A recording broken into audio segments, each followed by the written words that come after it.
आहूत की गई है। विषय केंद्र सरकार के द्वारा जीएसटी में जो अभूतपूर्व बदलाव किया गया है, उससे आम जनता को बहुत बड़ा लाभ निकट भविष्य में मिलने जा रहा है। उसी विषय को लेकर आज नीरज जी अपनी बातों को रखेंगे और जनता को क्या क्या सुविधा और क्या क्या चीज़ सस्ता होगा, उसके लिए नीरज जी अपना प्रेस वार्ता करेंगे। बहुत बहुत धन्यवाद कि हमारे यशस्वी प्रधानमंत्री नरेंद्र भाई मोदी जी ने यह ऐलान किया था कि जीएसटी का नेक्स्ट जनरेशन रिफॉर्म लाएंगे, जीएसटी 2.0। और जब वह आया तो देशवासियों में एक हर्षोल्लास की खुशी दौड़ गई। और इस दीपावली में, आने वाली दीपावली में और दशहरा में जो हमारी मिठाई और पकवान बनेंगी वो हमें खुशियाँ देंगी, दोगुनी खुशियाँ देंगी, क्योंकि सब सस्ती होने जा रही हैं। हम लोग पहले सुबह उठते थे, कांग्रेस के ज़माने की थोड़ी बात करते हैं, जब सुबह उठते थे सबसे पहला काम होता था कि ब्रश करते थे, तो टूथपेस्ट पर उस पर वैट हुआ करता था। वैट लगता था 27% का, और आज मोदी जी इसको घटा करके 5% पर ले आए। और कितने तरह का सेस लगता था, वह सब भी लगना बंद हुआ। वन नेशन वन टैक्स की परिकल्पना साकार इस देश में की गई और आज बहुत कम हुआ। लेकिन कभी कांग्रेसी लोग हम पर कुछ आरोप लगाते हैं, जब जीएसटी कम करना था तो आपने पहले ही बार में कम क्यों नहीं किया। तो ध्यान रखना चाहिए कि हमारा देश 14 के पहले टॉप 5 फ्रेजाइल इकोनॉमी में था। दुनिया के जो सबसे 5 खराब इकोनॉमिक देश थे उसमें हमारा देश एक था, और आज टॉप 5 में एक है। आज टॉप जो स्ट्रॉन्ग इकोनॉमिक देश दुनिया के हैं उसमें से हमारा देश एक है। तो जब मोदी जी को लगा कि नहीं, अब देश संपन्न हमारा हो रहा है, इसका लाभ हमें यहाँ के मिडिल क्लास और गरीब जनता को और व्यापारियों को देना चाहिए, तो उन्होंने एक साहसिक कदम उठाया जो कि एक स्वागत योग्य कदम है। आज कांग्रेस गला फाड़ रही है कि उस कांग्रेस के समय में जो कपड़ा हम लोग पहनते हैं उस सूत पर 18% का टैक्स लगता था, आज मोदी जी ने उसको 5% कर दिया। रोटी, खाने पीने की जितने भी तरह की रोटी हो, रोटी, बर्गर, पिज्जा, सब पे आज 0 टैक्स हो गया। दूध पे 0 टैक्स हो गया। खाने पानी की चीज़ों को मोदी जी, और इसी 22 सितंबर से वो लागू हो रहा है। कि कीमतों का असर आम आदमी की जेब पर इसका बड़ा अच्छा पॉजिटिव इफेक्ट जाने वाला है कि कीमतें चीज़ों की कम होगी, और कीमत कम होने से परचेजिंग कैपेसिटी बढ़ेगी। लोगों की परचेजिंग कैपेसिटी बढ़ेगी तो इकोनॉमी बढ़ेगी, इकोनॉमी बढ़ेगी, देश का जीडीपी बढ़ेगा। आने वाले समय में अभी जो वर्तमान में है, ये लगभग एक अनुमान किया जा रहा है कि हर परिवार को जो औसत सपोज करिए कि 1 लाख रुपया जो खर्च करता है परिवार महीने का, उसको लगभग 12,000 रुपया का बचत हो जाएगा महीने का। ये जीएसटी 2.0 से बहुत बड़ा लाभ होने जा रहा है। नए उल्लास से मनेगा हमारा दशहरा, छठ, दीपावली में जीएसटी में पूजा की थाली, जहाँ जो हम पहले 200 रुपये में पूजा की थाली खरीदते थे, उसमें हमें करीब 18% लगता था टैक्स में, तो 36 रुपये टैक्स लगता था। आज वहाँ हमें मात्र 10 रुपये टैक्स लगेगा। तो हमारी पूजा की थाली भी भरी रहेगी, और हमारा जो छठ में हम सूप चढ़ाते हैं वो हमारा सूप भी भरा रहेगा, सस्ता रहेगा।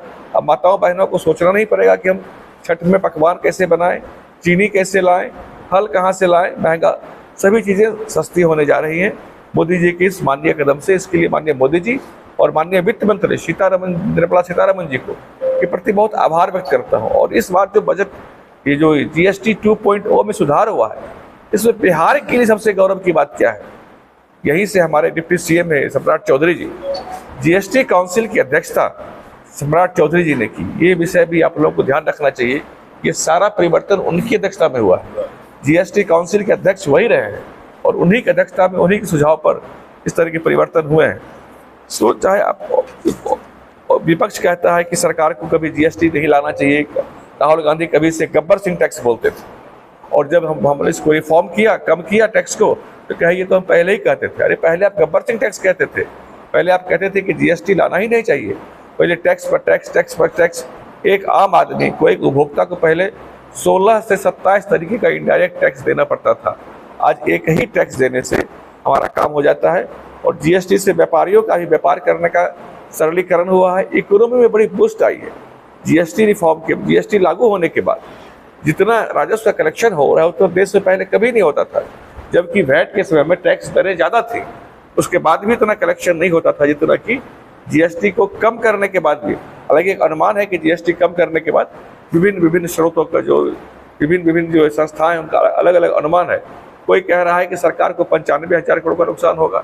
एसबीआई ने अपना अनुमान पेश किया है कि सरकार को 85,000 करोड़ का नुकसान होगा, लेकिन वह सरकार अपने गरीब जनता के लिए नुकसान सहने को तैयार है। आज मोदी जी ने देश को इतना सक्षम बना दिया है कि 85,000 करोड़ रुपया, 95,000 करोड़ रुपया अगर राजस्व में कम भी आता है तो हमारी इकोनॉमी पर फर्क नहीं पड़ेगा। हम इसकी भारपाई कर लेंगे, क्योंकि हमने पहले भी कहा इससे हमारी परचेजिंग कैपेसिटी बढ़ेगी। और इकोनॉमी का असल पहचान पर एक्सपेंडिचर से होता है कि आप कितना खर्च करते हैं। तो हमारा खर्च करने की हमारी क्षमता बढ़ेगी, परचेजिंग कैपेसिटी बढ़ेगी। निश्चित रूप से जीडीपी विकास दर जो हमारा भी 7.8% का इकोनॉमिक ग्रोथ रेट, किसी ने उम्मीद नहीं की थी, भारत ने इस क्वार्टर में 7.8% का जीडीपी हासिल किया है। और आने वाले समय में इससे जीडीपी में भी ग्रोथ मिलने की संभावना है। खाने पीने से संबंधित चीज़ें हैं, जैसे दूध हुआ, कांग्रेस उस जमाने में 6% इस पर वैट लगाता था, वैल्यू एडेड टैक्स, आज उसको शून्य कर दिया गया। दही लस्सी छाछ पर टैक्स कम कर 5% कर दिया गया। चॉकलेट पर कांग्रेस के ज़माने में 31% का टैक्स था, क्योंकि बच्चे, गरीब माँ बाप अपने बच्चों को चॉकलेट खिलाने में सोचते थे, आज उसे 5% के दायरे में ला दिया गया है। गेहूँ चावल आटा की बात करें तो गेहूँ कांग्रेस के ज़माने में 2.5% टैक्स था, अब उस पर 0% हो गया। चावल के ज़माने में चावल का भी वही हाल था, कांग्रेस के समय 3.5% टैक्स था, आज 0% है। तो खाने पीने की सभी चीज़ों का विशेष ख्याल रखा गया है कि 99 तरह की चीज़ों को टैक्स फ्री कर दिया गया है, टैक्स 0 कर दिया गया है। और निश्चित रूप से सरकार इस बात को लेकर के चिंतित है। इस भ्रम में नहीं रहना कि कोई कंपनी अगर चाहेगी इस टैक्स का लाभ कंपनी खुद रख ले, उपभोक्ता को नहीं दे, ये सरकार नहीं होने देगी। इसके लिए हमारे वित्त मंत्री निर्मला सीतारमण जी ने एक बयान भी दिया है कि इसका लाभ उपभोक्ता को मिले। यह भी हम सुनिश्चित करेंगे कि जो टैक्स में राहत दी गई है इसका सीधा लाभ व्यापारी जो है वो जनता तक, उपभोक्ता तक पहुंचाए। मेडिकल से संबंधित बात करेंगे तो 33 दवाओं को 0 टैक्स में ला दिया श्रेणी में, जीवन रक्षक दवाओं को। इसमें कैंसर के भी कुछ दवा हैं। कपड़े पे टैक्स घट गया, जो पहले 18% वैट हुआ करता था 5% पे आ गया है।